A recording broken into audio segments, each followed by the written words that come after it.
My name is GaySha. Thank you everyone for coming to this episode of Shark's Tank. I have a really mediocre business to pitch you. It's where we come to a cafe once a week, and we talk about shows that only straight people watch. I think the first episode we should do something about Game of Thrones. It's like a show about like a game, and there's like a throne. And there's like these people who are like White Walkers. And these White Walkers are like, you know, Lady Gaga. And there's like Madonna and Britney Spears, who are like the original kingdoms. But then like Madonna and like Britney, they used to be friends, but they're not friends anymore because like Britney's looking really good lately and Madonna's not about that. She looks really great every 5 years. Like she puffs up and then she deep puffs a little bit and that is when she's snatched. So these kingdoms, they're like having these tours, right? And like they're not going well. Like they used to earn like major buckets, but like not anymore.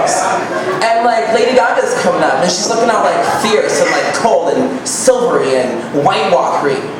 And people are like, oh, like the impending like doom of the kingdoms. What are we gonna do? And then like at the end, there's some crazy dragon chick who's all like, I really am crazy. I guess no one believed her when she said she was crazy. And then, like, she dies, and no one said spoiler alert at the beginning of the show, and I'm so sorry. But, like, is that an accurate representation of Game of Thrones? Am I right? That's my friend. Hi, Dad. Well, I thought I'd read you a little something. Reddit said it was very sensual, so we'll see. It's called Painful Affection by at Iceman Award, because you know when credit is due. Torment was the only feeling left in Theon's miserable life. But who was this Theon? The only name he ever went by now was Reek. The dejected, pitiful, wriggling worm of a man, Reek, was now officially the definition. I know that joke is like so 4 months ago. Reek was now officially the definition of ceaselessness and anguish. Reek peered down from where they hung the X-shaped wooden fixture where his arms and legs were spread. His head seemed so wilt.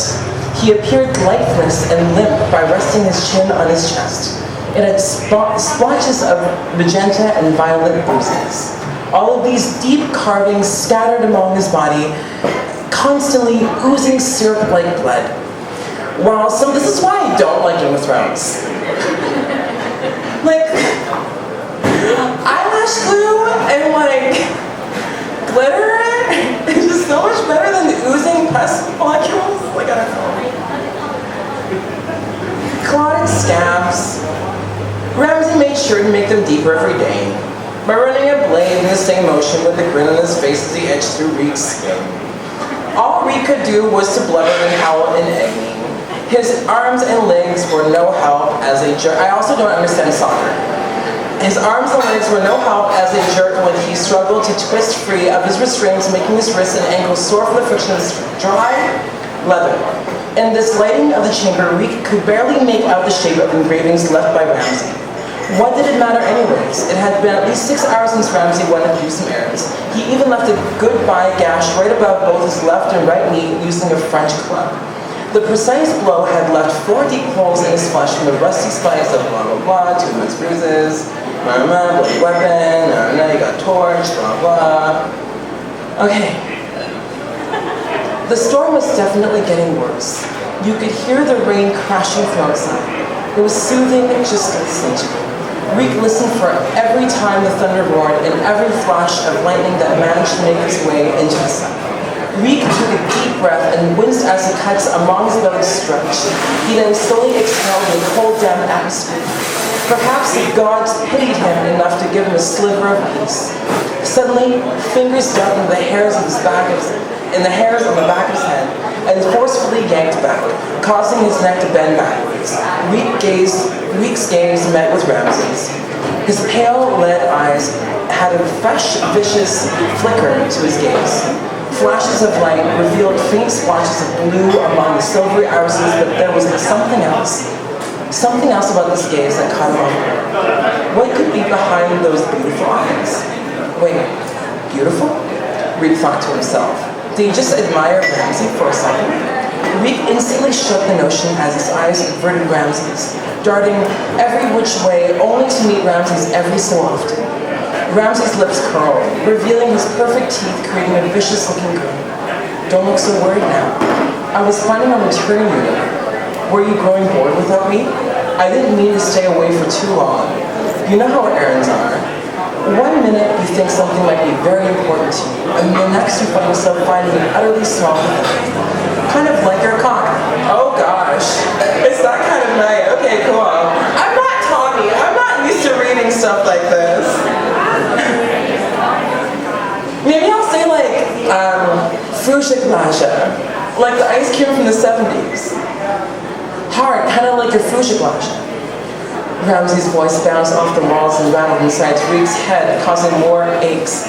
Ramsay let go of Reek's hair and shoved his head back into place. He then hobbled to the table that stood a couple feet away where Reek hung, dragging a leather-covered box behind him, and placed the trunk on top. The trunk was a hassle to drag all the way around. There we go.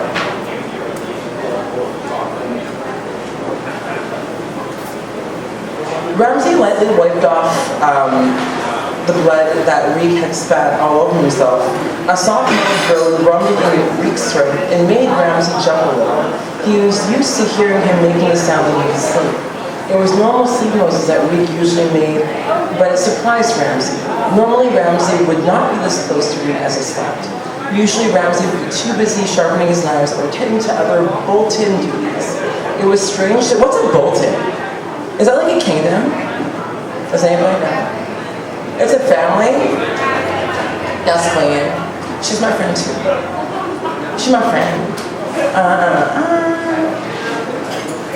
Ramsay grabbed Reek's chin and pulled his heavy, limp face up to his. He could feel Reek take in slow, rhythmic breaths as he continued to sleep in a sedated form. Ramsay knew he should be preparing for the great surprise he had in store, but he found himself lost in mesmerizing smells of Reek. Wait a minute. Ramsay inhaled Reek's scent. His face crinkled in disgust. Reek defiantly smelled like shit and urine for the most part, but there was a sweet lingering smell like pine sap. Ramsay, it's so romantic. Oh my gosh, Ramsay, it's beautiful. Ramsay let go of Reek's chin and instantly drooped like a smelly rag doll, a tortured, drugged up rag doll. Ramsay began to deploy his plan. I realized as Ramsay silence. I think eventually through all this torture and this horrible captive syndrome, they realize they're in love. I'm kind of bored with it. I have a Madonna number I'm gonna do for you, so I'm gonna do it.